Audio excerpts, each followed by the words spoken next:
Let's go next to our caller from the 571 area code. Who's calling today from 571? Hey, David, this is Mark calling from Virginia. Hey, Mark, what's up?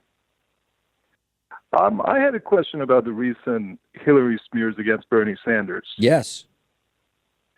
So I was wondering if there would be like a backlash response from Bernie supporters. In what sense? What would they do as far as a backlash? I mean, Hillary's not on the ballot. Well, in the sense that it would energize and galvanize the Bernie base. So we saw a similar thing with Trump, right? Where the media smears actually worked in his favor. Do you think a similar thing would happen with progressives? It's conceivable. Conceivable. But here's the thing.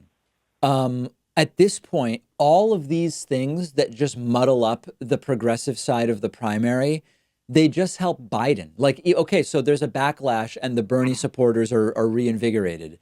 Unless Bernie can take the lead and start winning primaries soon, because we're only 2 weeks away from the first primaries, all of this stuff just keeps Biden quietly in the lead. He'll start to win primaries and accumulate delegates. So, yes, there could be a backlash, but it's got to happen now.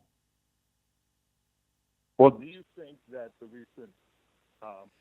Mark, you've gone completely underwater, so I'm going to let you go. Something about your connection is abhorrent, and I don't know if it's device-based or signal-based or whatever the case may be. Let's see if we can talk to our caller from the 912 area code. Caller from 912, who's this and what's your question today? Hi, Jonathan, also from Georgia. Glad to hear there are other Georgia callers. Yes. Yeah.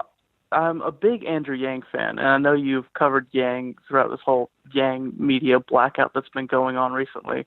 My question is your stance or opinion on his idea of taxing automation to fund the freedom dividend. Do you think that that's going to hold back or in any way interfere with the automation wave that he thinks is going to happen? Well, so a couple things. Number one, is there a Yang media blackout? I know he wasn't at the debate, but I'm seeing him everywhere. It's like he's on he's on network television, he's on cable television, he's on The View. His wife is doing all sorts of interviews. I don't know that there is a Yang media blackout. I think he just didn't make the last debate. I think before the debate, I think the big thing, the debate not being there really gave him a lot of push with the media. I feel like that's gotten him a few more calls because it was a big deal of him when the polling and not being able to make the stage, even though other people who I believe poll less, but somehow still got up there. But I feel like it's gotten him a lot more media attention now, but for a while, there was a good bit of media blackout. I guess it is raising a little bit. I am seeing a little bit, few more interviews he's doing and more appearances on media. But yeah, I feel like for a while there was a blackout. But I guess you could say yes, that's slowly lifting as his wife is now going on places, and so is he on bigger name networks. But so here's my answer to the question about taxing automation. Here's the thing. So if we think back to when cars came into development and people started saying, hey, we've got to slow down this car stuff because the horse buggy drivers and the farriers and everybody who works around horses are going to lose their jobs. It seems crazy to think that just taxing cars back then would have prevented cars from being developed. And it also seems crazy to think we would have wanted that because, of course, cars have completely revolutionized how humans operate. So I don't think that you are going to be able to use a tax to prevent automation from appearing more and more in places where it's going to appear. I think eventually it's going to happen in places that are going to benefit companies and industries that will benefit from automation. And remember, automation will also benefit safety in many cases. It'll benefit human health. There's lots of ways in which automation will be good. I don't think you're going to hold it back with a tax. However, I am not against, in the short to medium term, using that tax to fund retraining and development of new industries in areas where machines can't do the work.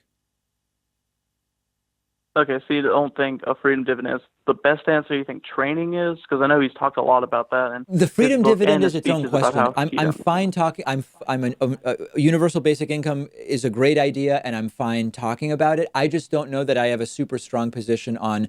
I would use an automation tax to fund the freedom dividend. You can fund the freedom dividend a whole bunch of different ways. I'm not super married to one way or the other, but I am interested in the idea of taxing to prevent automation from taking hold. I don't think long-term that's going to work. All right. Thank you. All right. Appreciate the phone call so much. Sorry I don't have time for more people, but we will take calls on the Friday show We will take a quick break and be back with plenty more right after this.